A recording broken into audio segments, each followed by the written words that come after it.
Ok. Deixa eu até... Vou aproveitar aqui, vou verificar. Aqui.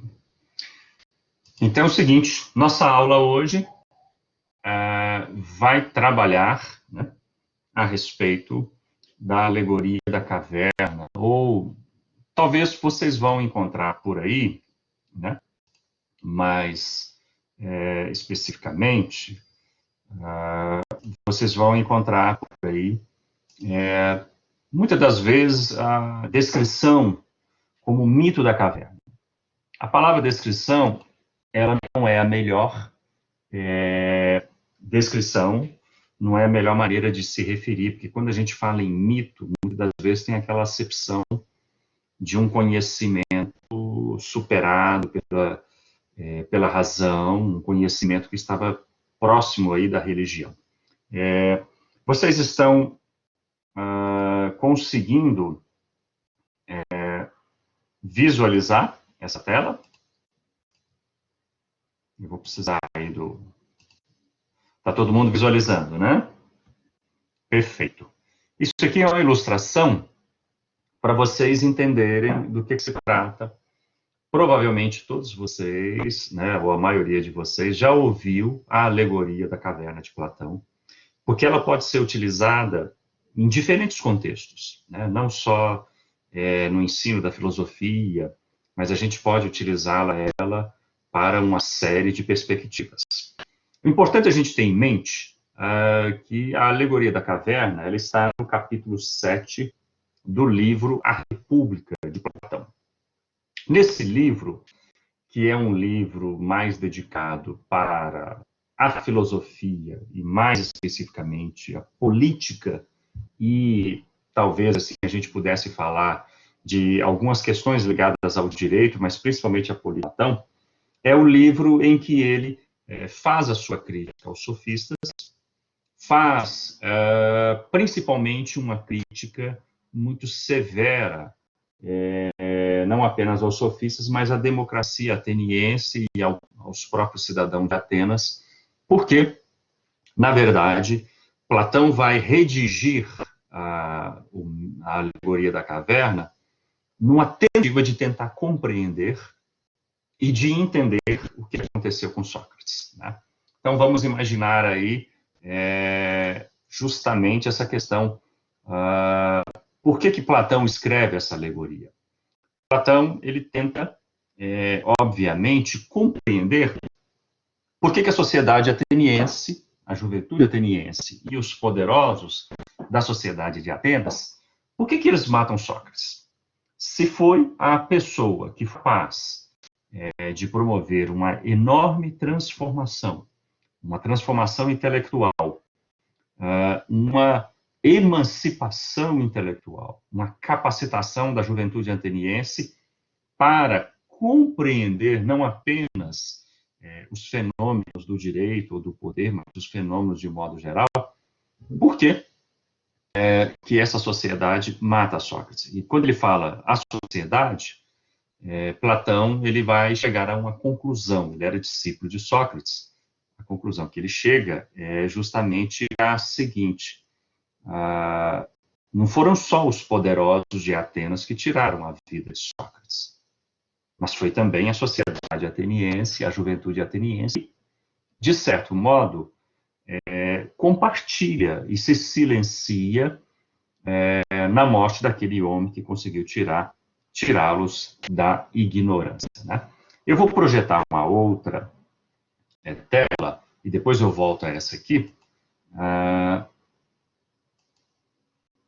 Nessa outra tela, eu não sei se vai facilitar para vocês entenderem, mas ela é uma outra perspectiva,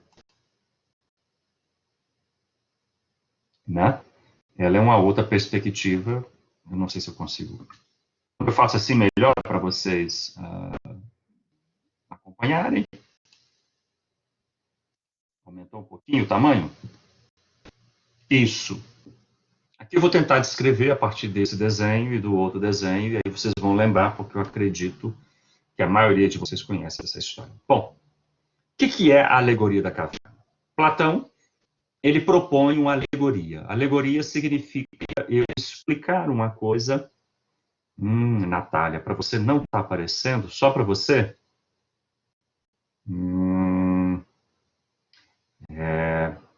O problema é que eu não sei se você consegue alternar, porque eu poderia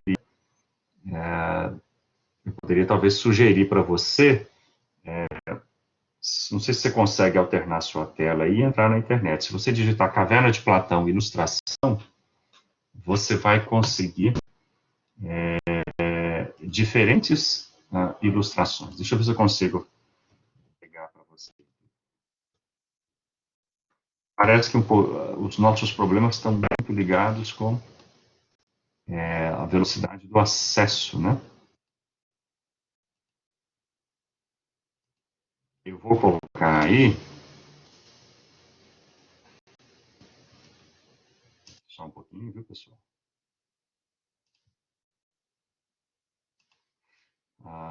Vou apenas colocar aqui para quem não está conseguindo. Não funcionou. Não deu certo. Mas, na verdade, deixa eu colocar aqui no bate-papo apenas algumas indicações de imagens. Então, vamos voltar aqui ao texto, né?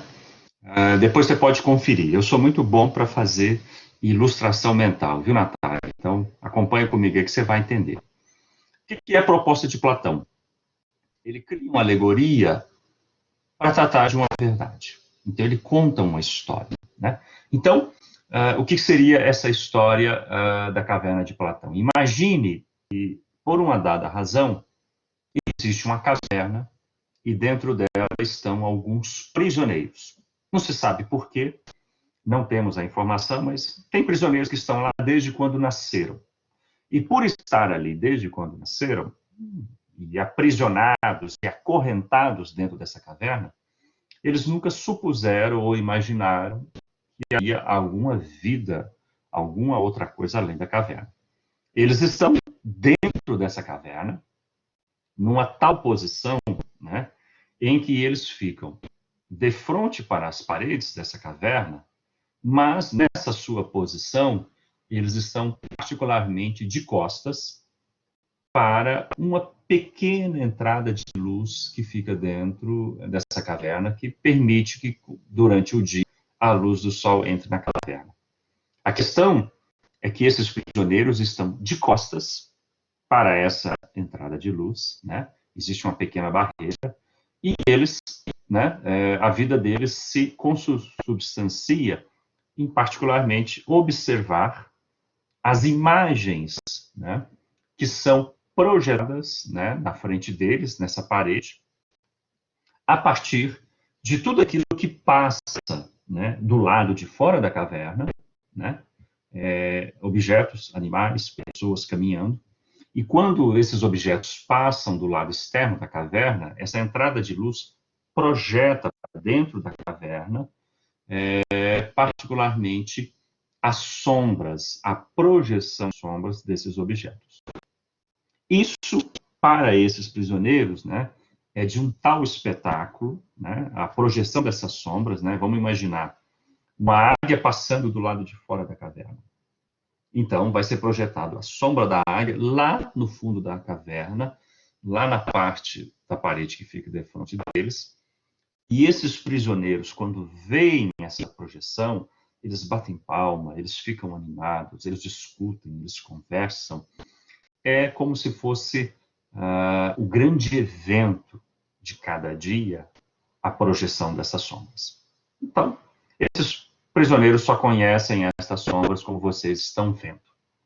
Ocorre que, por alguma dada razão, em um certo dia, um dos prisioneiros, ele se solta, né, sem uma razão aparente, mas ele consegue se soltar desses grilhões, né, ele consegue sair desse local, e um instinto vai fazendo com que esse prisioneiro, tateando, ele vai se aproximando da entrada de luz dessa caverna. Então, ele vai fazendo esse esforço, né? Ele vai meio que procurando por essa luz, embora ele não enxerga, né? Ele passou a vida inteira dentro da caverna, então ele acaba se machucando, empreendendo uma certa jornada. Quando ele sai para o lado de fora da caverna, acontece uma coisa muito curiosa. O sujeito nunca viu a luz. Jamais teve contato com a luz estando lá dentro da caverna. Quando ele sai para fora, o que acontece com esse prisioneiro? Quem já ouviu a história pode dizer. O que acontece com ele quando ele sai lá fora e uma explosão da luz solar quase que entra para dentro da pupila do olho dele? Acredito, vocês conseguem imaginar, né? Exatamente, né? Ele fica cego, né? A pupila dele não consegue dar conta. Ele fica cego por algum tempo e, curiosamente, vai, de certa maneira, a pupila se contraindo, se adaptando, se contraindo. Ele vai começando a enxergar com muita dificuldade algumas manchas, até que depois de certo tempo, ele totalmente adaptado à luz solar do lado de fora, surge diante dele, né, todos os objetos que ele ainda não tinha contato. Então, mas vocês, se ele via, né, a sombra de uma águia, a partir daquele instante, ele passou, né, a ver completamente a águia sem nenhuma dificuldade, né? Então, tente imaginar para ele que só conhecia, né, a sombra de uma águia, de repente ele está diante de diversos animais, né, diversos pássaros, né? Ele tem contato com o verde das árvores, ele tem contato, né, com as montanhas, ele pode deslumbrar, né, vamos colocar assim dessa maneira, ele pode deslumbrar totalmente as estrelas do céu, a vastidão do universo, e aí ele passa por um bom período compartilhando, né, e certamente contemplando toda aquela maravilha.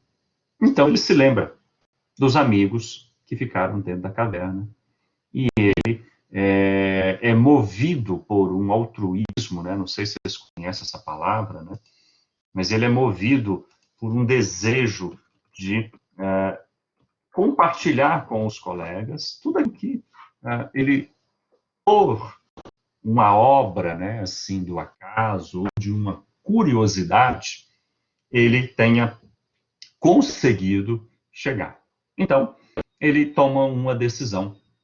Eu preciso voltar aos meus amigos, né? Eu preciso voltar lá e dizer para eles que existe uma realidade fora dessa caverna, né? Existe um mundo de cores, de vida, e tudo aquilo que a gente imaginava conhecer dentro da caverna, né? Apenas pelas sombras, essa outra imagem, eu acho que ela também é interessante para vocês acompanharem, né? Então agora eu volto nessa outra imagem mais ilustrativa. Então ele diz: eu preciso voltar e avisar meus amigos. E aí ele volta para dentro da caverna, deixa ali aquela realidade externa de cor, de vida, de luz, deixa o real, né? Vamos colocar dessa maneira. Ele deixa o real para trás e volta para a caverna para avisar os amigos. Então, se ele tinha ficado de fora e se acostumado com a luz do sol, a pupila dele aprendeu a contrair diante da luz, o que acontece com ele quando volta para dentro da caverna? Que é pura escuridão. Fica cego de novo. Então, ele novamente fica cego, né? E ele precisa empreender uma jornada, se machucando, se cortando, tropeçando nas pedras, até chegar aos seus colegas, né, aos seus amigos. Quando ele chega diante dos seus colegas, que estão ali acorrentados, né, contemplando, né, ali todas aquelas sombras com muita capacidade, né, com muita alegria, ele começa a falar com esses colegas, com muita cautela, obviamente, porque para que ele mesmo percebe que, enquanto ele estava na caverna, ele só conhecia as sombras. Então não adianta ele chegar lá e falar para os colegas, olha, vocês façam o favor de sair daqui, porque o que vocês estão vendo aí é falso, são sombras, muitas das vezes vocês estão sendo, de alguma maneira, enganados, vão voltar lá para fora. Então, ele começa um diálogo,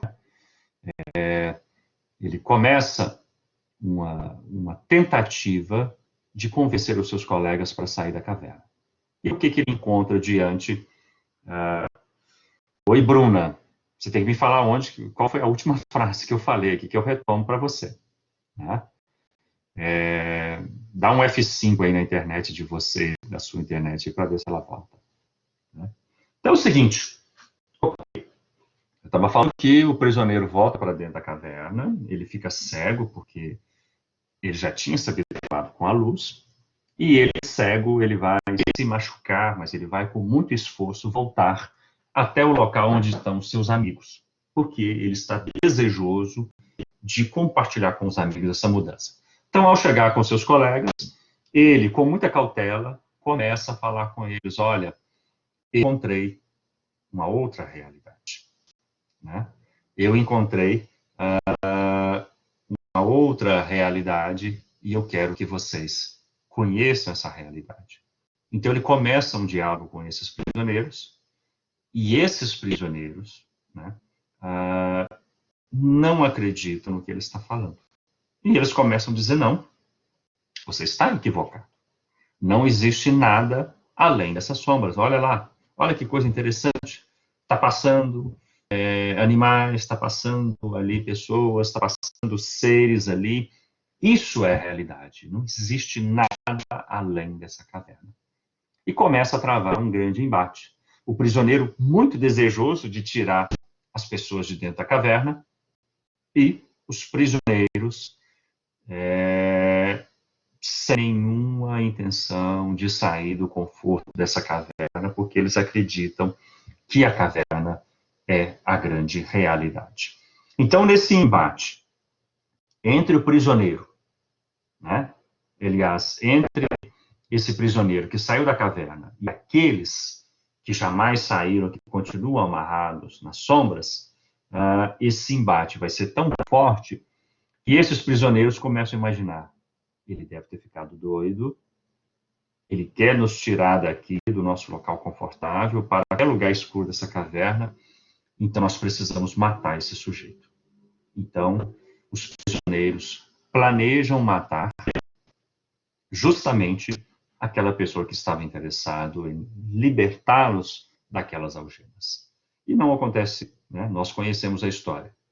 Então, os prisioneiros se apossam, né, desse homem que ficou livre, conheceu o lado externo, e matam ele. Né? Então, o que fica para nós aqui de toda essa história? Né? Por ser alegoria, tudo aqui tem uma representatividade.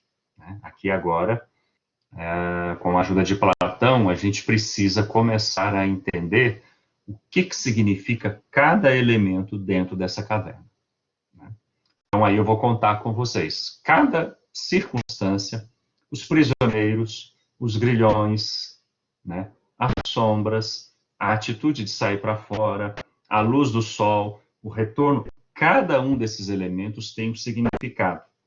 Então, eu começaria perguntando o que significa as correntes ou grilhões que esses prisioneiros estão amarrados? Quem pode me ajudar aí? Qual é o significado desses grilhões? Se quiser se inspirar na aula de ontem, né, até porque Platão está explicando de maneira alegórica ele está explicando de maneira alegórica justamente o método de Sócrates de ajudar as pessoas a extrair o conhecimento de dentro delas, né? Então nós temos aqui, esses grilhões podem significar a ignorância, a alienação. Na verdade, nós vamos dizer que esses grilhões são qualquer forma, né, de falsa verdade, né, ou de falsa razão, né, Rúbia, que, de certo modo, nos aprisiona, pode ser os costumes, né, podem ser as nossas falsas verdades, né, ou como um autor, que nós devemos passar por ele um pouquinho, as ideologias, né, são, de certa maneira, são os falsos conceitos, né? Vocês lembram da aula de ontem? O que prende as pessoas? A opinião, né, que elas julgam ter a respeito das coisas. Então, qualquer coisa que nos aprisiona, né, qualquer coisa que nos mantém presos a falsos conceitos e a falsa verdade pode nos ajudar a entender isso, né? As sombras, né, elas também nos lembram essa questão da opinião. Por que a sombra, né? Platão, ele constrói essa alegoria, né, fundamentada numa espécie de, digamos assim, de divisão. Para ele, havia dois mundos. Isso aí é o realismo das ideias de Platão. Ele falava que existia um mundo sensível ou material, esse mundo que nós existimos, né, que nós vivemos, mas ele falava também de um mundo inteligível ou das ideias. E no caso, ele dividia, né, ele via a realidade material, a realidade que a gente vive de um jeito, mas ele dava vida e existência essencial para os conceitos e para as ideias. É mais ou menos uma ideia de pensar assim, acima da nossa existência, existe um outro mundo transcendente, que era o mundo da filosofia, o mundo das ideias, das verdades, dos conceitos. Então ele vai dizer que, sem filosofia, nós ficamos presos apenas no mundo material, no mundo sensível. Sem filosofia, a gente só conhece a sombra, ou ele chamava de cópia das coisas, né? A sombra ou a cópia das coisas. Então, quando você não tem a ajuda da filosofia, a ajuda da razão, a ajuda do conceito, você só conhece a coisa pela cópia. Você não conhece o real, o verdadeiro. Você conhece a imitação, a cópia, ou a sombra, ou a projeção. Então, o que é uma sombra de uma águia? É apenas o contorno dela escurecido. O que é a águia em si? É o próprio real que se manifesta. Então, além disso, né, nós podemos pensar na atitude desse prisioneiro que se solta. Então, quando ele se solta, ele não continua no conforto ali daquela caverna. Ele começa a procurar. O instinto dele leva ele a procurar se existe a saída dessa caverna, se tem uma luz, de onde que essa luz vem, né? Por que que existe essa luz? Então, essa curiosidade do prisioneiro, a gente poderia chamar de quê? O que seria essa atitude? O prisioneiro que procura. Como é que nós poderíamos definir isso? Vocês estão aí ainda? Nós podemos chamar que essa atitude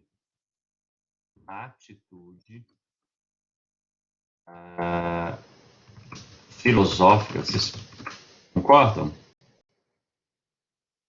A atitude filosófica é quando a gente começa a perguntar: por que eu estou falando sobre isso? Lembra da aula de ontem? Por que existe esse procedimento? Né? Por que existe auxílio reclusão?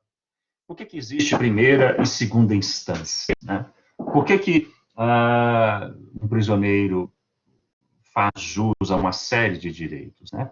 Exatamente, Rúbia. Então, a atitude filosófica é uma atitude de não aceitar as opiniões, né? Eu busco o conceito que está por trás delas. Então, isso é uma atitude de pergunta, é uma atitude filosófica, ou uma atitude, como alguns gostam de dizer, uma atitude crítica. É essa atitude do prisioneiro que o faz chegar até do lado de fora. Né? Quando ele chega do lado de fora, existe a cegueira. Aqui é fantástico. O que vocês acham que poderia representar a cegueira desse prisioneiro? Aqui é muito curioso. Negação? Não, não é uma negação. Na verdade, Luciana, espanto é um espanto, porque, na verdade, o que seria essa luz? Né? Ou, de certa maneira, como Platão gosta de dizer, o que é o sol? Exatamente. Né? O sol nós podemos chamar da razão ou da filosofia. Diante da razão, tudo começa a se descortinar. Só que o primeiro contato com a razão, ele é causador de espanto, de cegueira. Aí sim, aí eu concordaria, né? Talvez foi nesse sentido, Luciana, que você colocou.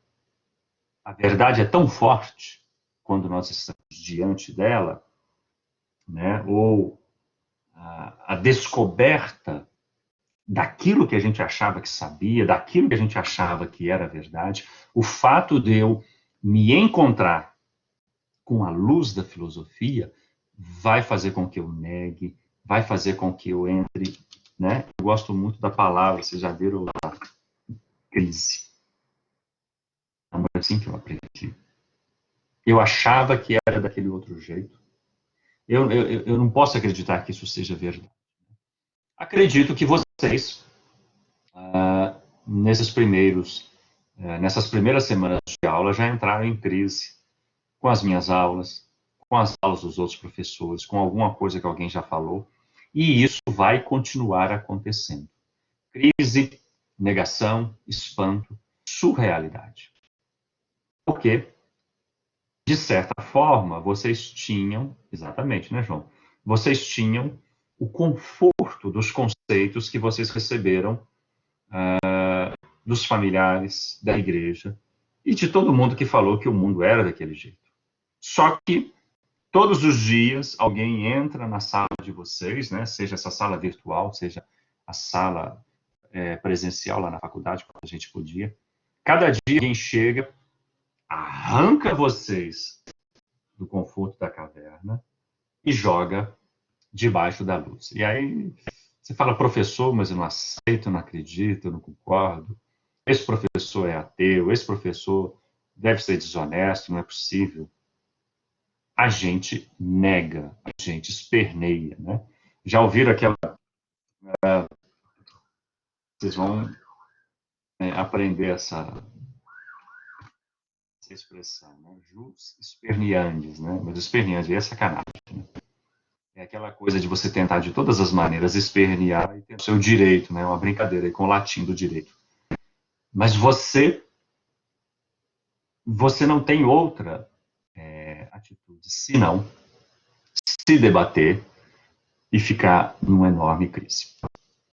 Mas aí, apesar de toda a negação, de toda a surrealidade, de toda a crise, e de toda, talvez até uma postura assim, eu não acredito que o professor esteja falando isso. Eu não acredito que tudo que eu estou aprendendo aqui é totalmente o contrário ao que a minha família, que meu filho, meu marido, minha esposa acredita. Não acho que eu estou perdendo a fé, né? Para quem é religioso costuma acontecer isso. Então, existe o outro processo.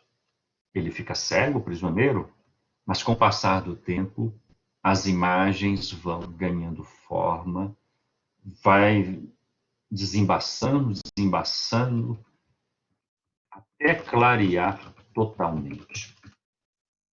O processo que é da cegueira para enxergar, aí já é o processo em que você deixa de se assustar com a verdade, deixa de reagir à verdade e começa a compreender a verdade, a razão, a filosofia, e passa, digamos assim, você se torna, né, um amigo da filosofia crítica, da investigação conceitual. Então, o processo de adaptação à luz, ele é demorado, mas ele ocorre. Então, o João falou que já está entrando em crise. A partir de algum tempo, João, vai depender de cada pessoa, no segundo semestre, no terceiro, essa crise já. Aí não tem mais professor nenhum ateu, né? Professor nenhum que vai tirar vocês do sério, espero, porque vocês já se acostumaram com a luz da filosofia. Vocês já se tornaram amigos da filosofia, então, a partir de um tempo, nada vai tirar vocês do sério. Né? Nem mesmo uma lei, né, que foi criada com vício normativo, ou uma interpretação jurídica, ou um ato do Congresso, ou uma atitude inconstitucional, nenhum golpe de Estado vai assustar vocês. Porque, na verdade, vocês estarão lidando criticamente com toda e qualquer circunstância, nada vai surpreender vocês. Né? Então, está faltando alguma coisa dentro aí dessa alegoria para a gente interpretar? O que está faltando aí para a gente interpretar? O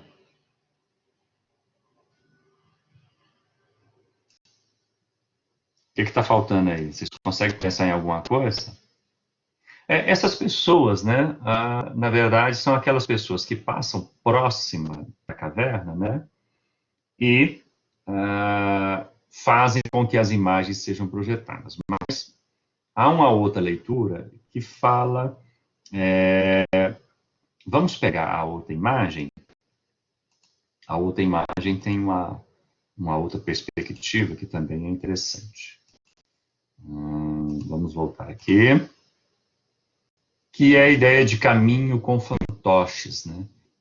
São as pessoas que passam próximo da caverna, mas você pode interpretar também de uma maneira mais moderna como a manipulação, né? Ou a projeção intencional. Aí é aquela coisa assim, fake news. Fake news. Hoje circulou demais um fake news aí de um cara que foi lá no Ceasa, só para mexer com vocês, né? O sujeito foi lá no Ceasa, no sábado, não tinha ninguém, gravou e falou, olha, tá parado, não vai ter comida, vocês vão morrer de fome. É alguém que está manipulando, é verdade, vocês concordam? Os poderosos fazem isso. As pessoas mal intencionadas fazem isso. E quando eu falo poderosos, tem poderosos de tudo que é jeito. Vocês vão assustar na próxima aula eu falar que poderosos da religião costumam fazer isso. Então, é a ideia, no caso aí, de você manipular, de você preparar e projetar uma sombra. Então, o Platão ele já mostrava aquela falsa verdade fabricada, ou aquilo que a gente chama de ideologia. Perfeito, pessoal? Então tá jóia. Mas ainda falta um elemento. Né? Falta o elemento que é o todo da coisa. O que vem a ser essa caverna? Agora vocês respondem. O que seria a caverna? Vamos voltar a essa aqui.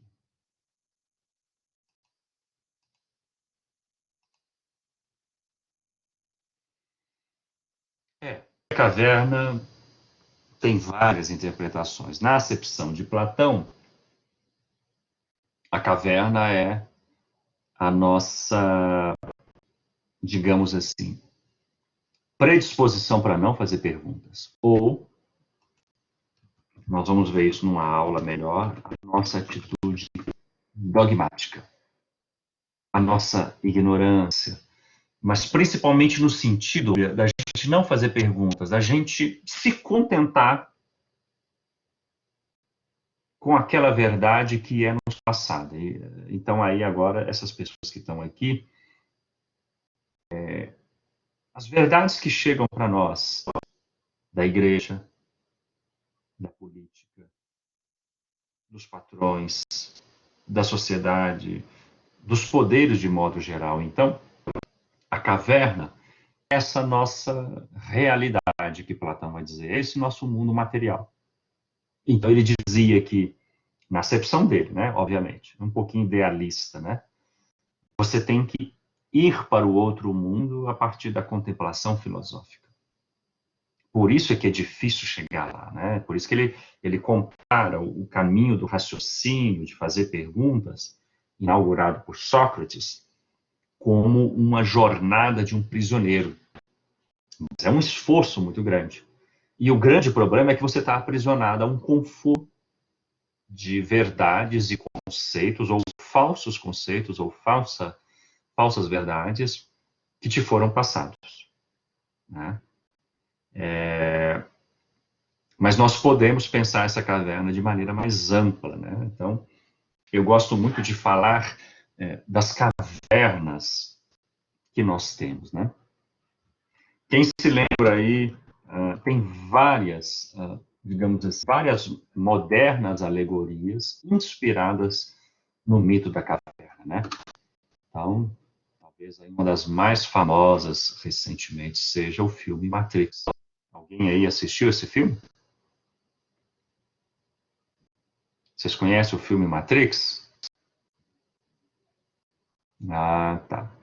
Quem não conhece o filme, viu, Ruder? Bruna? Isso. Não conhece, seria interessante assistir, ah, porque é uma releitura muito curiosa. Então, nesses tempos aí, quem tiver em casa com mais tempo, assista Matrix, né? Ah, o... Tem também um livro de Saramago, aí no caso, quem gostar de literatura, né? José Saramago, que é muito interessante. Mas antes de eu falar do Saramago, a Matrix é algo muito curioso, né? Porque o que é a Matrix? É um simulacro.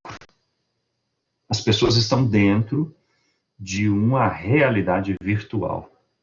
E aí a Matrix é muito legal porque compara um pouquinho com a existência virtual, essa coisa de que as pessoas hoje, assim, confundem um pouco o que é real e o que é virtual. Mas você tem também o romance A Caverna, de José Saramago. E A Caverna de José Saramago ele é muito interessante, porque aí ele adapta a noção de caverna para uma caverna muito curiosa nos nossos dias. Se chama Shopping Center. E aí no romance dele, né, ele coloca, né, que as pessoas preferem ficar dentro do shopping center do que vir para fora, né? E aí vocês vão de apesar que agora a gente está proibido de ir no shopping center, né? Vocês vão de concordar que o shopping center é uma bela de uma caverna. Você ali dentro tem segurança, as lojas são bonitas, dependendo do shopping que você vai, só tem gente bonita, né? Eu já ouvi muito isso. Ah, professor, eu quero ir no shopping de Betim, não. Eu não quero ir no shopping Itaú, não. Eu falo, mas que preconceito com esses shoppings. Ah, eu não quero ir no shopping Del Rey, não. Eu quero ir para o Pátio Savassi. Eu quero ir para o Pátio Savassi ou para o Diamond, né? Então, assim, é muito curioso, porque você não tem mendigo dentro de shopping. Você não tem batedor de carteira. Você tem ali um lugar, não tem relógios nas paredes de shopping center, né? Então, é um local para vender uma outra espécie de realidade. Agora, a gente sempre gostou de falar, tá? Não está muito em moda, televisão é uma grande caverna, né? Internet ou as redes sociais, com seus mundos de fake news, né? São outras cavernas. Não fiquem chateados que eu vou dizer isso, não. Exatamente. Você tem que ter a noção do tempo que gastar muito dinheiro. A igreja, o Google, a internet como um todo, mas a igreja, se for destinada a criar ilusão na vida das pessoas, a igreja é outra enorme caverna. Principalmente porque sequestra as pessoas da realidade. Muitas igrejas querem afastar as pessoas do mundo da realidade e ficar dentro daquela redoma de vidro ali, com aqueles conceitos que interessam, né? Então, cavernas, eu diria que hoje você tem para todos os gostos. E só uma atitude te faz sair da própria. É a atitude crítica, filosófica, conceitual, de fazer perguntas. Né? Então, mas para a gente passar para a nossa conclusão, digamos que, principalmente nós que estamos dentro de uma universidade, somos muito privilegiados. Né? Entenda o privilégio que você está tendo de fazer um curso superior. Entenda o privilégio que é você assistir a aulas de 50 minutos, 5 a 10 vezes por semana, durante 5 anos. Além de congresso, participação, trabalhos extensionistas. Entenda, né, se uma aula desperta a gente para essas coisas, o quanto que vocês... Entenda esse privilégio e partindo da ideia de que Sócrates não quis ficar com a verdade só para si, com o mundo e com toda aquela realidade, ele tenta voltar. Como que a gente consegue? Aí é que está o problema, né? Como retirar nossos parentes, amigos e colegas da caverna? Agora eu quero que vocês me ajudem. Ninguém aí quer morrer, né? Eu não quero morrer. Como que nós vamos tirar as pessoas desses grilhões? Porque Sócrates, ele escolhe morrer para a filosofia não morrer com ele. E ela, a partir dali, tornou-se uma atividade extremamente constrangedora, perigosa. Como que a gente consegue tirar essas pessoas de um mundo de fake news, ignorância, manipulação, da briga mesmo, né? Vamos imaginar aí que de vez em quando aí tem um monte de gente brigando, quebrando pau na rua, trocando até tiro. Como é que a gente ajuda os nossos colegas? Bom, veja bem, aprendi com um professor meu lá em São Paulo, que estava dando uma palestra, né? Um grande intelectual, dando uma palestra dentro da igreja católica, e o padre ficou muito animado. Professor, vamos agora tirar todo mundo da caverna, vamos ajudar todo mundo a sair da ignorância. Vamos, vamos, vamos, vamos. E aí o professor falou para o padre, calma, calma. Você levou muito tempo para sair da caverna. Você não vai conseguir agora tirar as pessoas da noite para o dia. Aí, nós temos que voltar para o método de Sócrates, né? Como é que era o método de Sócrates, né? É difícil sair da Matrix mesmo, né? Como é que era o método? Então era ironia, humildade, então, Sócrates conversava com as pessoas, ouvia as pessoas, tinha paciência. Hoje as pessoas têm problema com isso. Você ouve o seu interlocutor, procura ser humilde diante dele, né? Leva ele nessa humildade, não se mostre sabedor mais do que ele, né? Você pode falar, não, eu não sei, mas vamos perguntar. E vai levando, convidando ele para raciocinar juntamente com você e vai induzindo ele, né?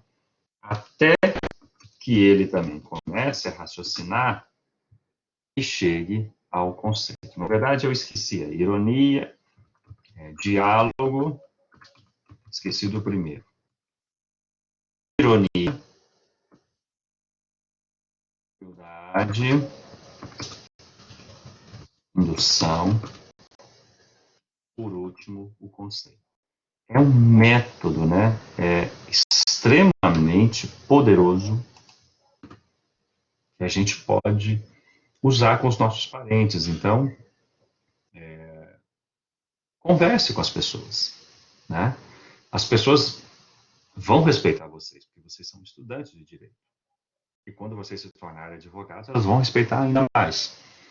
E aí é um grande momento. Agora, leva tempo. Vocês não vão conseguir chegar ou na igreja, ou lá no ponto de ônibus, e tirar as pessoas de anos e anos que elas estão acostumadas a, né, pegar o celular, pegar o fake news, olhar para a televisão, isso é verdade. Não, vai levar tempo. Você vai ter que ajudá-las a raciocinar. Mas é possível, né? E é o que nós esperamos, e é o que nós, professores, fazemos, e é o papel da universidade. Esse é o nosso papel. Esse vai ser o papel de vocês, né? Serem operadores do direito, ajudar as pessoas a acessarem, né? A sair da caverna, mas no caso de vocês, a sair da condição da invisibilidade, a sair da condição de, de não ter direitos, a sair de uma condição subhumana para uma condição de cidadania. Então, isso é um trabalho que o advogado ele faz, ele ajuda as pessoas a acessar os direitos, ele ajuda as pessoas a encontrarem essa cidadania. Então, pessoal, esta é a alegoria de Platão. Né? Eu acredito que vocês já tivessem ouvido ela em outras circunstâncias.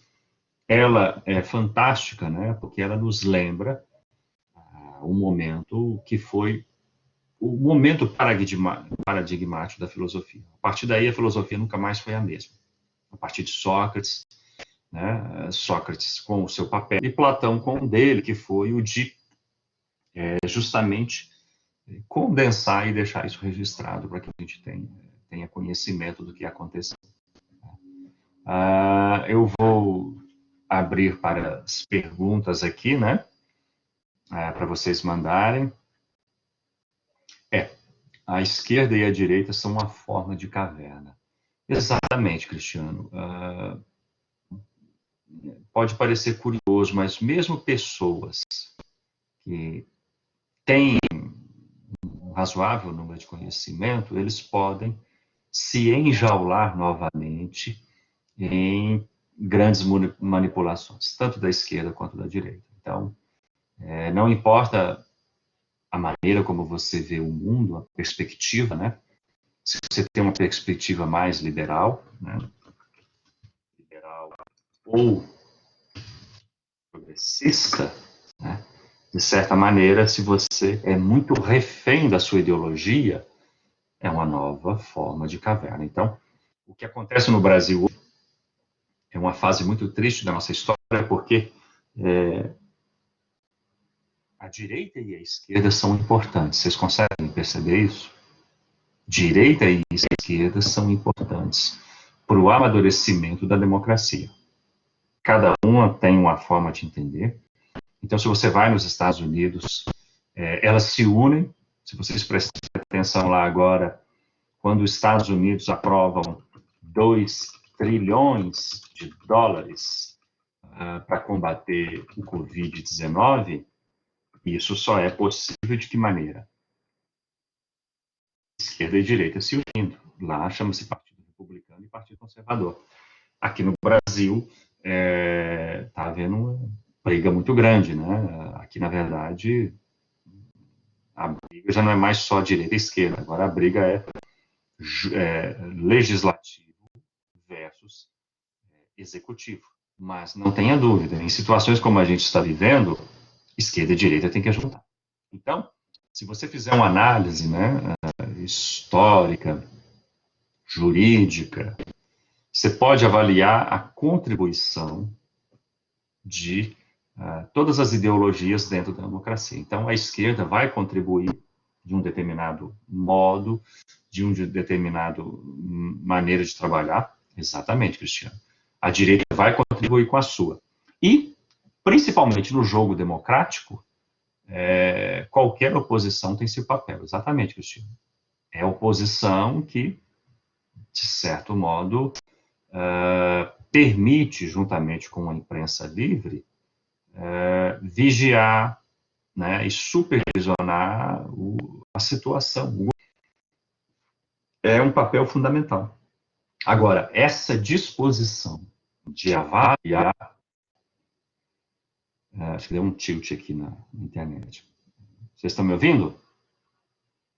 Essa disposição de avaliar e de manter esse diálogo é que é muito importante. E isso é importante para o direito, né? Porque o direito, ele avança tanto na perspectiva dos legisladores que são da esquerda quanto da direita. Então, quando uma lei é aprovada, ela pode, muitas das vezes, ter uma oposição a ela. Mas nem sempre assim funciona. Se vocês perceberem como que as leis estão sendo aprovadas no legislativo, algumas delas têm reação. Mas, por exemplo, reforma da Previdência. A maioria dos partidos votou, né, construiu, fez acertos e tudo, e participou. Então, isso é importante, né? Realmente, nós precisamos trabalhar isso. A última medida provisória, né? Essas medidas que o governo está tomando, como provisórias, porque não dá para fazer todo aquele percurso normativo, né? É demorado, então tem que ser por decreto ou por medida provisória. Tem que ter essa urgência.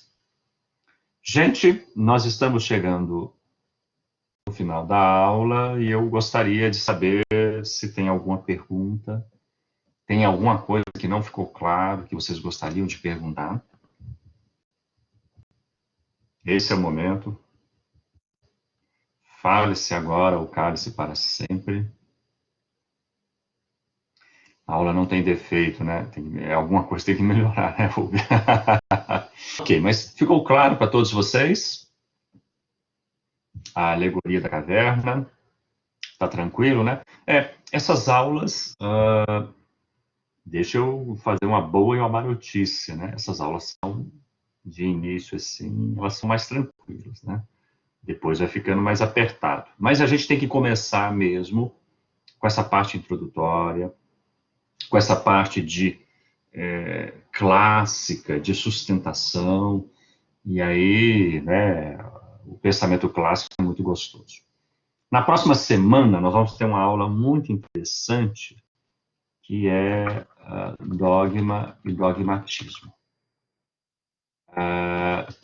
Nós vamos ter essa aula juntamente com uma passagem muito rápida que nós vamos passar no direito romano, né, com o estoicismo.